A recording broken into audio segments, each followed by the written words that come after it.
Pakistan business council کا کہنا ہے کہ تنخواہ دار طبقے پر ٹیکس کے بوجھ کی وجہ سے تعلیم یافتہ افراد مک چھوڑ کر جا رہے ہیں نے اپنی ٹیکس تجاویز برائے سال 2025-26 میں اس اہم مسئلے کو نمایاں کیا ہے اور کہا ہے کہ ٹیکس کی بلند شرح کی وجہ سے ہنرمند افراد بیرون ملک نوکریوں کے مواقع تلاش کر رہے ہیں، جس کی وجہ سے پہلے ہی بہت سے افراد ملک کو خیر بات کہہ چکے ہیں۔ ایف بی آر کو جمع کروائی گئی ٹیکس تجاویز میں نے تنخواہ دار افراد پر ٹیکس کی انتہائی شرح کی طرف توجہ مبذول کروائی ہے۔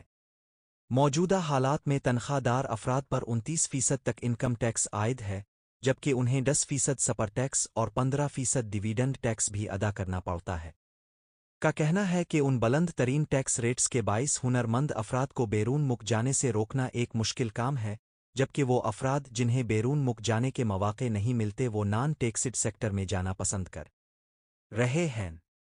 نے تجویز دی ہے کہ تنخواہ دار افراد پر ٹیکس کی شرح کو کم کرنے کی ضرورت ہے تاکہ ہنرمند افراد کو بیرون ملک جانے سے روکا جا سکے۔ مزید برآں نے تنخواہ دار افراد کے موجودہ ٹیکس سلیبس میں رد و بدل کی سفارش کی ہے تاکہ ان پر ٹیکس کا بوجھ کم کیا جا سکے۔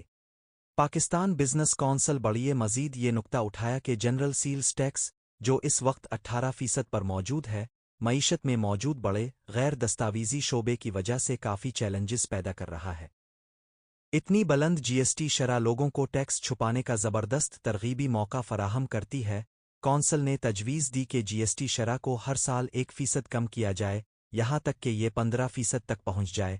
کے مطابق اس اقدام سے لوگوں میں ٹیکس کمپلائنس بڑھے گی اور ٹیکس بیس میں وسعت پیدا ہوگی۔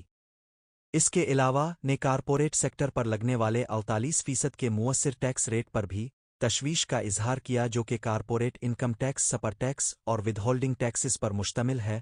کونسل کا کہنا تھا کہ یہ بلند ٹیکس بوجھ پاکستان کو ملکی اور غیر ملکی سرمایہ کاروں کے لیے کم پرکشش بناتا ہے۔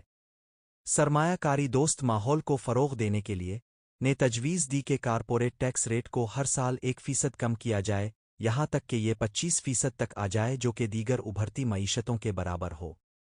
نے یہ بھی کہا کہ انٹر کارپوریٹ ڈوڈنز پر لگنے والی متعدد ٹیکسیشن کو ختم کیا جائے۔ کونسل کے مطابق اس عمل کو ختم کرنے سے کارپوریٹ انضمام کو فروغ ملے گا، تنوع میں مدد ملے گی اور سرمایہ مارکیٹ میں ترقی ہوگی کیونکہ سرمایہ کاروں کی بنیاد وسیع ہو جائے گی۔ آخر میں نے اپنے عزم کا اظہار کیا کہ وہ پالیسی سازوں کے ساتھ مل کر ایک ایسا منصفانہ اور مسابقتی ٹیکس نظام بنانے میں معاونت کریں گے جو معاشی ترقی کو فروغ دے اور ملک کے ہنرمند افراد کو یہیں برقرار رکھ سکے۔